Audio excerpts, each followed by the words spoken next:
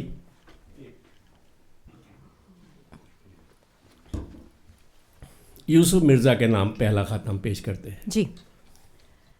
اور غالب مرزا اسداللہ خان غالب کی بات شروع کرنے سے پہلے محمد علی موج کا انیسا مجھے وہ شعر ضرور یاد آ رہا ہے کہ قائم وہی شکو وہی آن بان ہے، قائم وہی شکو وہی آن بان ہے، 200 برس کے بعد بھی غالب جوان ہے۔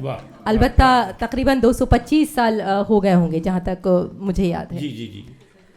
چلیے، تو پہلا خط سید یوسف مرزا کے نام لکھا گیا تھا اور 1856 کی یہ بات ہے۔ انیس صاحب نے آپ کو بتا ہی دیا کہ سیدھے وہ بات چیت کیا کرتے تھے، نہ سلام نہ دعا نہ خیریت۔ تو آپ کو بتا دیں کہ مرزا اسداللہ خان غالب نے صرف شاعری میں ہی یہ کمال نہیں کیا تھا، بلکہ جو ان کی خطوط نویسی کا ایک انداز تھا وہ بھی سینکڑوں سال پرانی دقیانوسی بیڑیوں سے اسے آزاد کر کے ایک پرکشش انداز اسے دیا تھا، ڈائلاگز اسے دیے تھے۔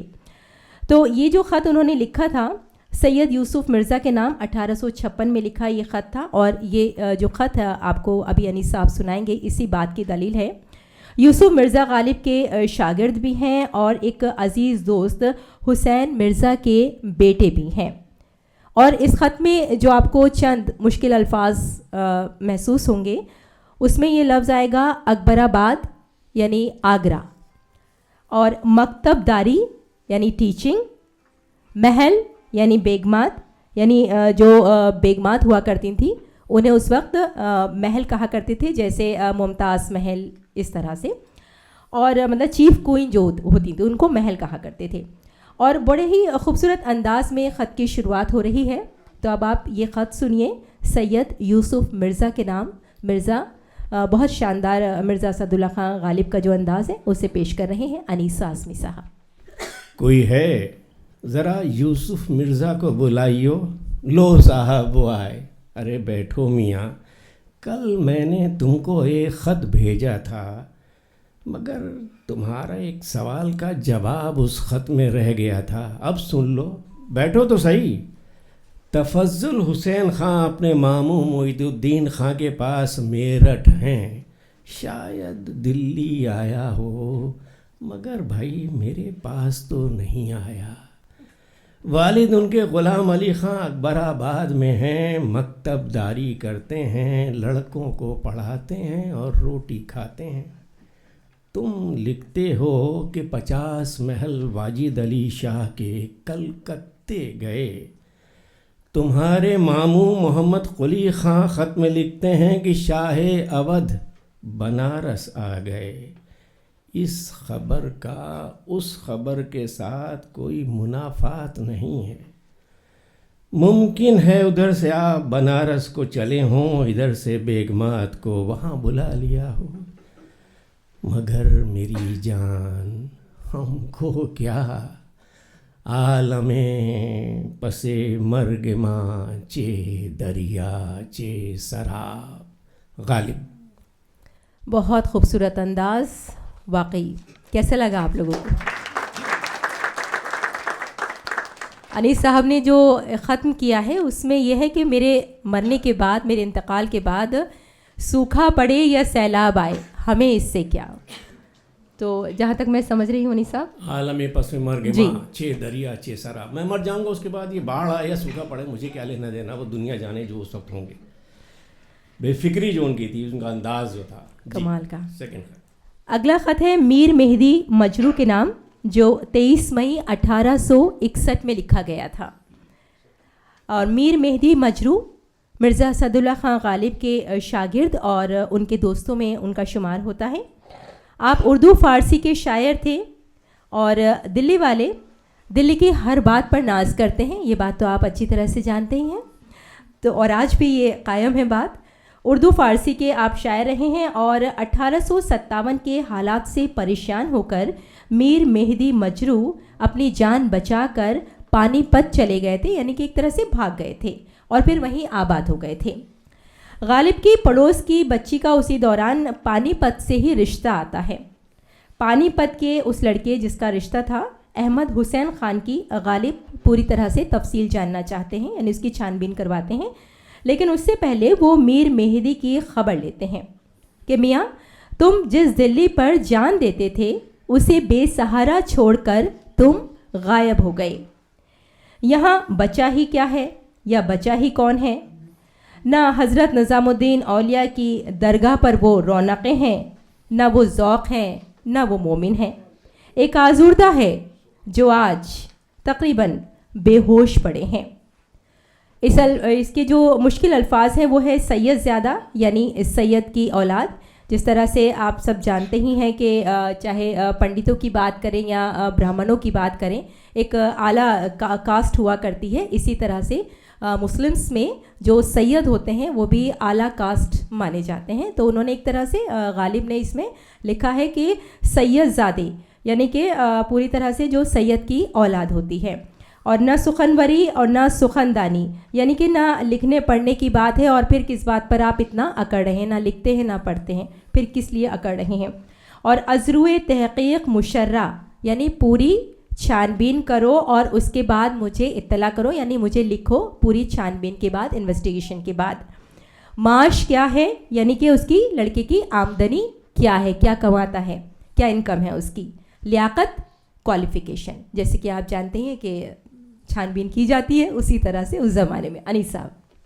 او میاں سید زادہ آزادہ، دلی کے عاشق و دل دادا، ڈھے ہوئے اردو بازار کے رہنے والے، حسد سے لکھنؤ کو برا کہنے والے، نہ دل میں مہر و آزرم، نہ آنکھوں میں حیا و شرم، نظام الدین ممنون کہاں، ذوق کہاں، مومن خاں کہاں، ایک آزردہ سو خاموش، دوسرا غالب وہ کہ بے خود و مدہوش، نہ سخنوری نہ سخندانی، کس برتے پر تتا پانی،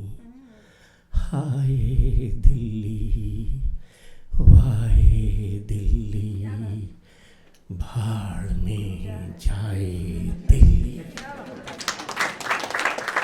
سنو صاحب، پانی پت کے رئیسوں میں ایک شخص ہے احمد حسین خان ولد سردار خان ولد دلاور خان، اور نانا اس احمد حسین خان کے غلام حسین خان ولد مصاحب خان۔ اس شخص کا حال ازروئے تحقیق مشرح مفصل لکھو۔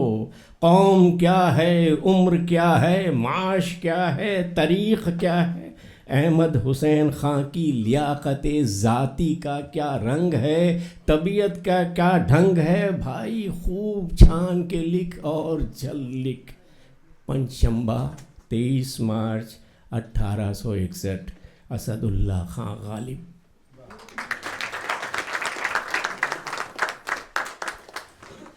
اور جناب علی اگلا خط ہے تفضل حسین خان کے نام۔ غالب کے آپ شاگرد ہیں اور دوست کے بیٹے یعنی ان کے بھتیجے ہیں۔ غالب تفضل سے اپنا دیوان ادھار مانگ رہے ہیں، ذرا غور کیجیے گا، اپنا ہی دیوان ان سے ادھار مانگ رہے ہیں تاکہ اپنی کچھ غزلوں کی نقل اتار سکیں۔ تفضل بہانہ بناتے ہیں، غالب نوکر کو دوبارہ خط کے ساتھ ان کے پاس بھیجتے ہیں۔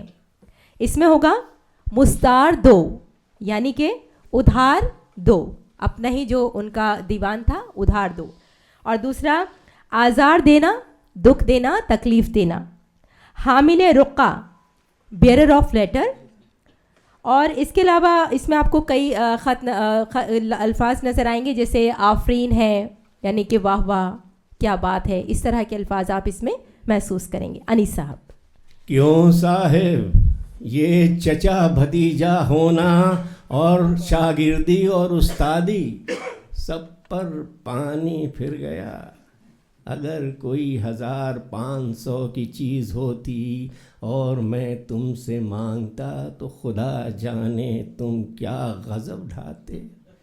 میرا کلام خرید 8-10 روپے کی، سو وہ بھی میں یہ نہیں کہتا کہ مجھ کو دے ڈالو، تم کو مبارک رہے، مجھ کو استاد مان کر ہی مستعار دو، میں اس کو دیکھ لوں جو میرے پاس نہیں ہے، اس کی نقل کر لوں، پھر تم کو واپس بھیج دوں گا۔ اس طرح کی طلب پر نہ دینا دلیل اس کی ہے کہ تم مجھ کو جھوٹا جانتے ہو، میرا اعتبار نہیں، یا یہ کہ مجھ کو آزار دینا اور ستانا بادل مطلوب ہے۔ بھئی وہ کتاب ابھی تم میرے آدمی کو دے دو، باللہ واللہ اس میں سے جو میرے پاس نہیں ہے اس کی نقل کر کے تم کو بھیج دوں گا۔ اگر تم کو واپس نہ دوں تو مجھ پر لعنت، اور تم میری قسم کو نہ مانو اور کتاب حامل رقہ کا نام دو تو تم کو آفرین۔ غالب۔